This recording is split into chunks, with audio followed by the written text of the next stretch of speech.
So if we have page, if you have the package for 2014, give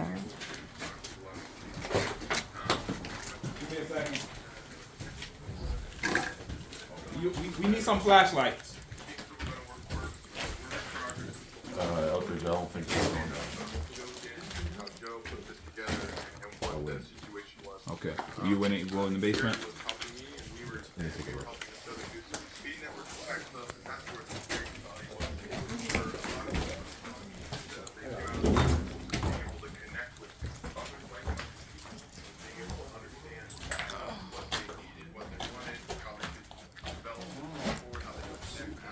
So the asking price for this property right there is actually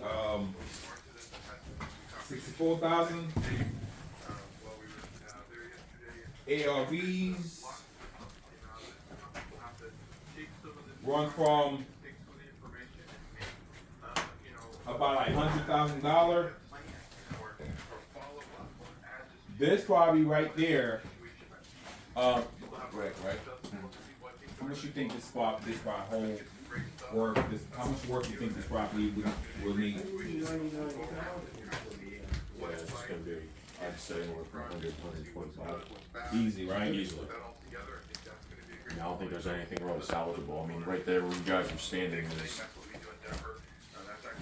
a little unsafe condition going on there. So, but, yeah, this whole subfloor needs to be tore out. Replaced. No, I think the play here is it depends on how you play it. If you got this thing down to nothing, it may be worth reselling, but you know it's a matter of where the ARVs for it. So the RVs In this area, I can't even see anything in here. roughly. And just a quick tip, everyone.